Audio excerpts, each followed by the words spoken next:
Friday. It feels like this week has been about 100 days long, admit it. But we have made it to Friday, and I'm very glad that you are here with us tonight. There's so much to cover. But, you know, because it's Friday, would you mind just indulging me for a second if I just started with something that has been stuck in my craw? I know, it's Friday. Tonight's going to be a little weird. Forgive me. Here it comes. You might remember a couple of days ago, we reported on the results of a new national poll from Quinnipiac. You might remember some of the details. Trump underwater in his overall approval rating by 12 points. Trump underwater on his handling of the economy by 15 points.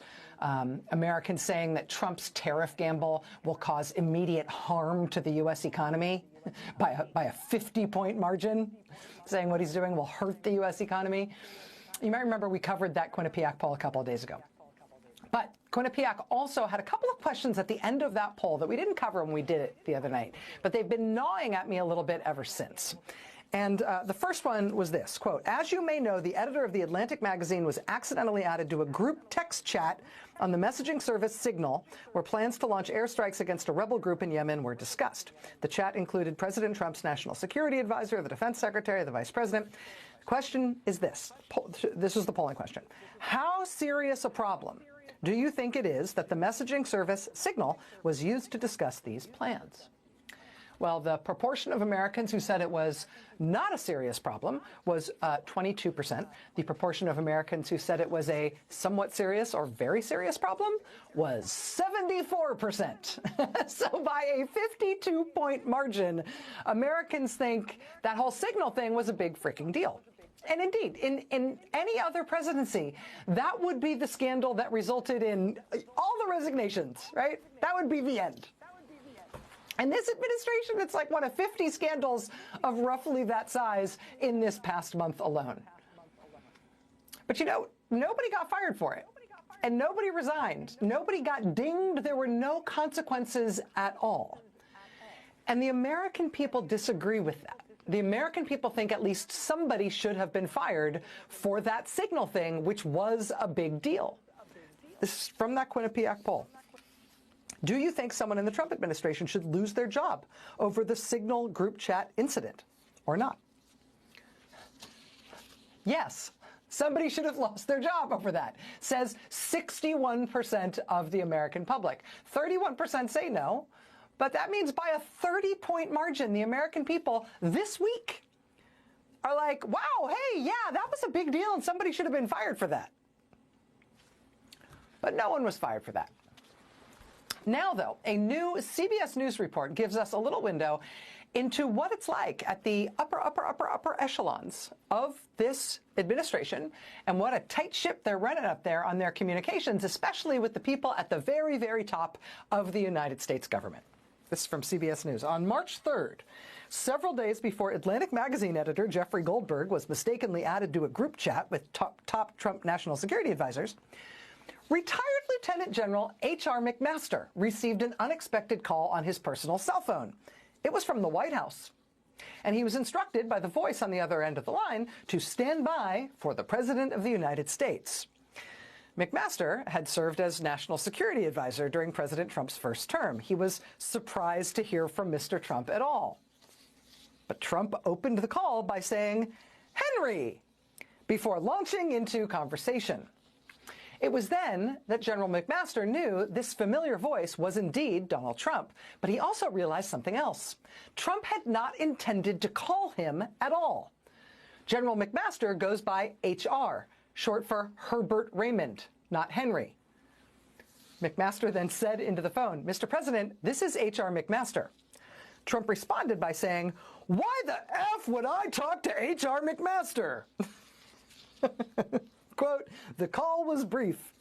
Two sources telling CBS News that the president had actually intended to call South Carolina Governor Henry McMaster, not his former national security advisor, who he hates, H.R. McMaster. Quote, "It is unclear who bears responsibility for dialing the wrong McMaster." And putting him directly on the phone with the President of the United States. That said, the White House communication director did respond to CBS News by giving them a statement caustically criticizing H.R. McMaster. as if any of this was his fault. So this is just a few days before Trump's new national security advisor put a journalist on a group text chat about the down-to-the-minute details of forthcoming U.S. military plans. Just a few days before that, Trump himself called up H.R. McMaster when he was trying to call a totally different guy named McMaster. And when the guy he actually called interrupted and said, Mr. President, I'm H.R. McMaster, the president responded by saying, oh, why would I want to talk to you?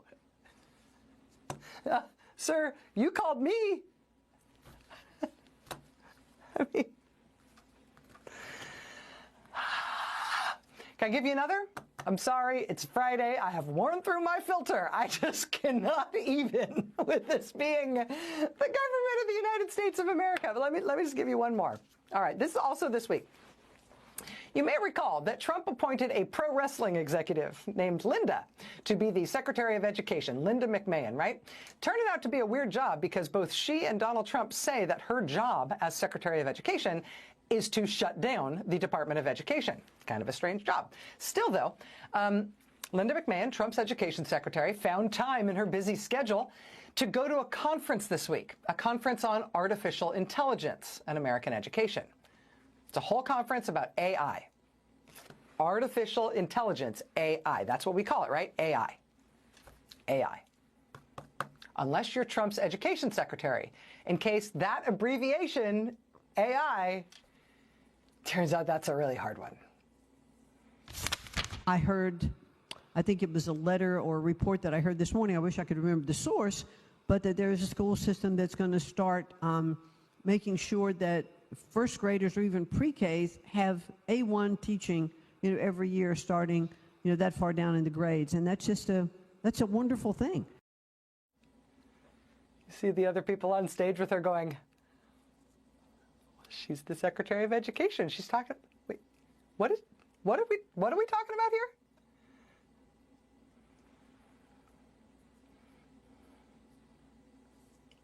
Sure that first graders or even pre-Ks have A1 teaching, every year starting, that far down in the grades. And that's just that's a wonderful thing. Kids are sponges. They just absorb everything. And so it wasn't all that long ago that we're going to have internet in our schools. Woo! Now, okay, let's see A1 and how can that be helpful? Now, I myself, I love me some A1. It's tangy. It really brings out the best in a steak or whatever. But A1, I mean, it's not like an education term of art, like K-12 or something, right? Or pre-K. You know what I mean? Like A1 is a whole different thing. Internet in our schools. Woo! Now, okay, let's see A1 and how can that be helpful? How can that be helpful? How can that be helpful? So this is an anagram that you spell out. It's not like NASA, where you don't say NASA. You just like pronounce the anagram as if it's a word. This is the whole anagram spelled out. It's artificial intelligence. A and then I. AI. And she cannot spell that. So now we've got tangy, salty A1 in all the schools. And that will somehow be facilitated by abolishing the U.S. Department of Education, which, it'll be delicious. I mean, I can't. Everything they're doing is so terrible. I mean, I'm sorry. I mean, we're going to be talking tonight about Social Security. We now know that one of the reasons, apparently, that they are tanking Social Security and destroying that agency and making it unusable and no longer functional for the people who depend on Social Security every month is apparently because they're stripping it down for parts. While Social Security recipients have not been able to get through to Social Security either on the phone or online or in person, and people are starting to miss Social Security checks, and they're firing thousands of people who work at Social Security, Social Security Agency has also reportedly converted the data systems from the Social Security Agency to be used as a way to target immigrants. So we can't get people their checks anymore, but Social Security Administration data systems are being used to target immigrants by having the Social Security system declare immigrants dead in order to mess with them and make it impossible for them to live. I mean, that's a thing that they're doing. In the Mahmoud Khalil case, the Trump administration has now admitted, they have put in writing, that the U.S. government under Donald Trump believes it has the right to target individual people and expel them from this country, not just on the basis of their speech, of the things they say, but of things they might say someday, or even that they might just secretly believe, or that they might in the future believe. Trump's Secretary of State, Marco Rubio, now claims that he has the right to expel people living in the United States legally. He has the right to expel people who are legally here, to make it illegal for them to stay, based on, quote, past, current, or expected beliefs, statements, or associations that are otherwise lawful. Expected beliefs or statements? They're saying they can tell in advance that at some point in the future, you are going to hold a belief that they do not like. And that is enough for the government to arrest you and put you in an immigration prison indefinitely before eventually maybe flying you to some other country. Expected beliefs and expected statements, things you have not yet said, will be used against you. We've got news today that the Trump administration is planning on closing down the National Severe Storms Laboratory, which studies storms like tornadoes, and planning on closing down every other research lab and research office at NOAA and the National Weather Service. And it is seemingly because they do not understand the noun climate. They do not understand that the word climate sometimes just means the weather. It doesn't always mean climate change. But because of the close association of the word weather and climate, they're planning on shutting down all weather research because they don't understand what the basic nouns involved are. Okay? And then there's Health and Human Services, run by Donald Trump's handpicked Secretary Robert F. Kennedy Jr. Donald Trump and Robert F. Kennedy Jr. have fired 10,000 people from the nation's health agencies in the last couple of weeks. They have cut billions and billions and billions of dollars in health research and health programs. But apparently, somebody forgot to tell Robert F. Kennedy Jr. that that's what he was doing. You propose more than $11 billion in cuts to local and state programs addressing things like infectious disease, mental health, addiction, and childhood vaccination. Did you personally approve those cuts? No, I'm not familiar with those cuts. I mean, we'd have to go. We'd have to go. There's like more than 50 pages of, of cuts that I actually went through. The cuts were mainly DEI cuts, which the president There were a lot, but I'll give you, for example, about $750,000 of a University of Michigan grant into adolescent diabetes was cut. Did you know that? I didn't know that, and that's something that we'll look at. I'm not familiar with those cuts. I'm not familiar with those cuts. Those cuts are mainly DEI cuts. We cut infectious disease and mental health and addiction. That sounds like a terrible idea. We cut adolescent diabetes stuff? Well, that's something that we'll look at. I thought these were all DEI cuts. As of today, all of the full-time employees at the vessel sanitation program at the CDC are off the job. Every full-time employee. What's the vessel sanitation program? It's the thing that fights noroviruses on cruise ships. At least a dozen outbreaks have been documented on cruise ships so far this year, sickening dozens or even hundreds of people at each one of those outbreaks. All of the full-time employees at CDC's vessel sanitation program are now off the job. Those are all DEI cuts. Are cruises gay? Because it's cruising? I mean, how does that work? How is it possible you have this job? But while Secretary Robert F. Kennedy Jr. claims to know nothing about the massive cuts he has made at the various agencies he runs, or maybe it wasn't him. Hey, if it wasn't you, who did them?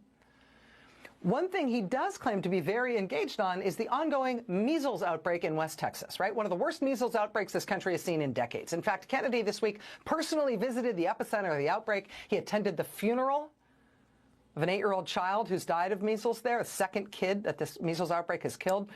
Kennedy then posted to social media photos of him visiting with the families who lost children to the measles, as well as 2 of the doctors who had been treating them. He called those doctors, quote, extraordinary healers. He claimed they had, quote, treated and healed some 300 measles-stricken children using steroids and an antibiotic. One of those doctors had touted the same steroid as a cure for COVID-19. He said he had realized the steroid's life-saving potential thanks to divine intervention. He discovered that this steroid was a cure for COVID-19. He said, quote, while I was asleep, an answer to prayer came to me. Well, he thinks it cures COVID-19. He now also thinks it cures measles. It's the same medication. I don't know if it was the same dream or whatever. But it's basically an asthma inhaler that he says cures COVID and cures measles. And not to state the obvious, but asthma inhalers do not cure COVID-19 or the measles. Dr. Paul Offit is director of the Vaccine Education Center at Children's Hospital of Philadelphia. He tells NBC News that, in fact, steroids should not be given early in the course of a viral infection like measles because steroids inhibit the immune system. Quote, that's not what you want to do. Your immune system works for you to fight measles. But I think that inhaled steroids from an asthma inhaler cure COVID and cure the measles. That's one of the 2 doctors our nation's health secretary is endorsing for his miracle working in this out-of-control measles outbreak. The other doctor he's endorsing is a sort of rising star in the anti-vaccine movement who says mass infection with measles of the kind that we're seeing in this out-of-control outbreak in Texas is, quote, God's version of measles immunization.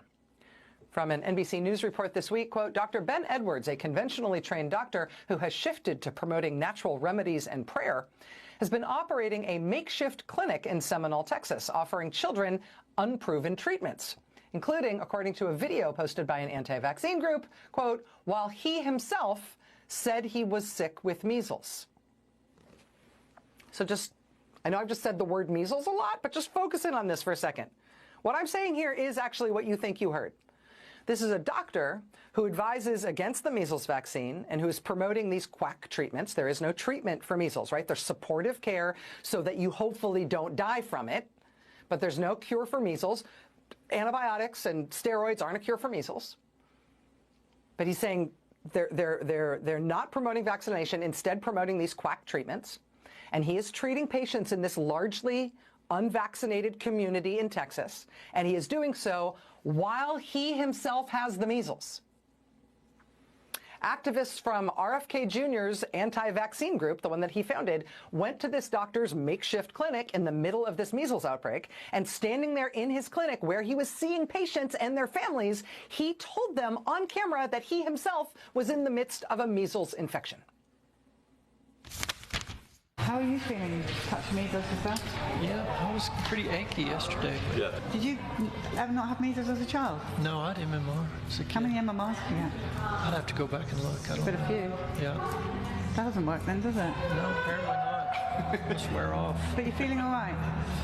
Today I'm better, yeah. You just spots here or on your body as well? Just my face. Yeah. They came yesterday afternoon. I was achy. Friday afternoon, achy. Started, and yesterday was pretty achy, little mild fever. Spots came in the afternoon. Today I woke up feeling good. So, mild case. You're an amazing human being, you know that? You should know that. Thank God for you. I know. We don't want to keep you up with your people. I'm just doing what any doctor should be doing. Just doing what any doctor should be doing. Again, that's a video from RFK Jr.'s anti-vaccine group that he founded. I will tell you, this is what the CDC says about the contagiousness of measles. The CDC is an agency now run by RFK Jr.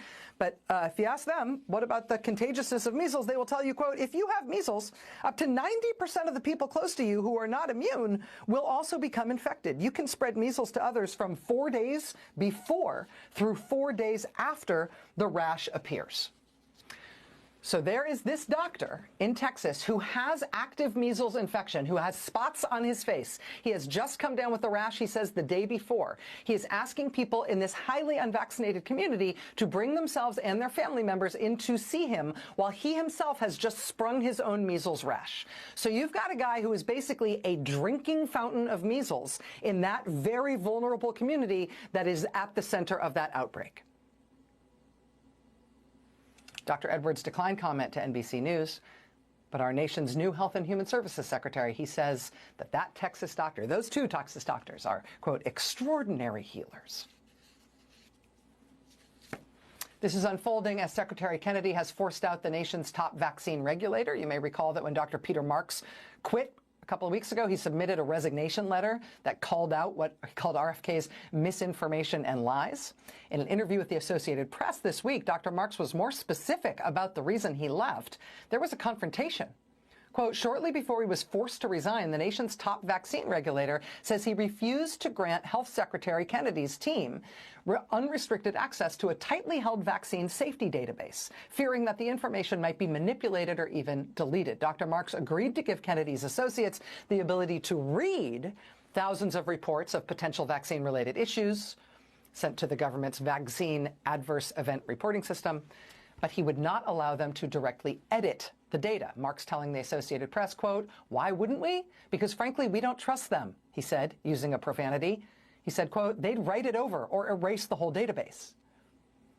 So the nation's top vaccine expert says he was pushed out of the U.S. government because he was trying to stop RFK and his allies from corrupting the nation's database on vaccine safety. A dying planet, the last harvest. In the year 2060, Earth is a shadow of its former self, choked by pollution, endless concrete, and abandoned by nature. Only a small fishing village by the sea has managed to preserve the planet's last untouched forest. In this dying world, June and Win, two young girls and the last children in their village, cling to the remnants of hope and innocence.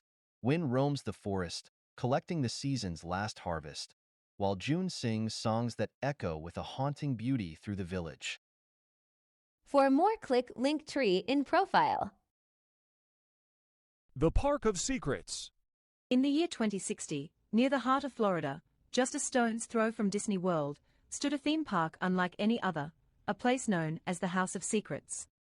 It was a magical park, much like a state fair, filled with towering rides, carnival games, and parades that drew people from all over the world. But among the grand Ferris wheel and the colorful day parade, there was one attraction that outshined them all, the parade princess, a mesmerizing mermaid named Kenya. Kenya was a sight to behold. At 22 years old, fresh out of college, she had the kind of beauty that drew people to her like moths to a flame.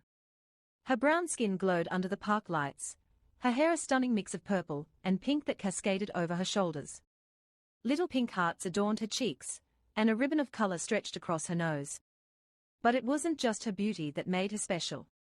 Her eyes, big and almond-shaped, seemed to capture the hearts of everyone who saw The future, Daughters of Liberty, A New Dawn. In 2040, the United States was a fractured nation, still reeling from the fallout of Project 2025, the catastrophic policy that had allowed a resurgence of systemic oppression. The Deep South had seceded once more, forming the antebellum republic, where human trafficking, racial inequality, and gender oppression became tragically normalized. The Second Civil War erupted as the rest of the nation sought to free those trapped in this dystopian regime. After years of bloodshed, Kamala Harris had finally led the Union to victory, restoring a fragile sense of hope. But the battle scars ran deep, especially in places like Louisiana, where the remnants of a broken society still lingered. For more, click Tree link in bio. Sable's Song, A Siren's Journey to Joy. Once upon a time, in a small, worn-out town in Middle America, there lived a little child named Sable. Worn into poverty, Sable's body was frail, so thin that you could see her bones, but her heart was filled with an exuberance that not even hunger could dull. Sable was awkward, with dark, deep-set eyes that sparkled with innocence and wonder. Despite being born a boy, Sable always knew she was different. Inside her lived a girl, bright and effervescent, waiting to bloom. For more, click tree link in profile. Bella the Dog from Springfield, A Tale of Truth and Transformation. In the small, charming town of Springfield, Ohio, lived a regal standard poodle named Bella. Bella belonged to Mrs. Vaughn Thursenberg, a well-known figure in the community, always polished, conservative in manner, but a lifelong Democrat. For years, she hosted elegant soirees, engaging in local politics, and treating her home like a kingdom. Bella had grown accustomed to a life of luxury, complete with fancy collars, custom bow ties, and an endless supply of treats from those who adored her. Recently, however, things had changed. Mrs. Vaughn Thursenberg had been watching a lot of Fox News, and it seemed to have swayed her thinking. For more, click tree link in profile. The Dreamer's Crystal Ball. Somewhere in Springfield, Ohio, a little Haitian migrant girl and her mother had just picked fresh berries, nuts, dates, and fruits for the elders of the town. With the money they earned, they eagerly headed to the grocery market, planning to buy vegetables for a hearty deer stew the mother was preparing for that night. But when they arrived, a chaotic scene greeted them. For more, click tree link in bio. The Baker and the Handyman's Sweet Connection. In a quaint village nestled in a picturesque valley, there stood a small house in the shape of a mushroom. This whimsical home belonged to a young boy named Jamie, barely out of high school, who had a passion for baking. Inside, his cozy kitchen was always filled with the sweet aroma of cakes, cookies, and all sorts of delightful treats. What made his creation special was that each of his cakes was shaped like tiny mushrooms, a nod to his quirky home. Jamie's baking became the talk of the town. From birthdays to celebrations, everyone in the village adored his sweets. For more, click link in the bio. I told you. What did I tell you? Didn't I tell you? 'Cause I told you. And when did I tell you? A long time ago. And what did I say will happen when I told you? Exactly what just happened.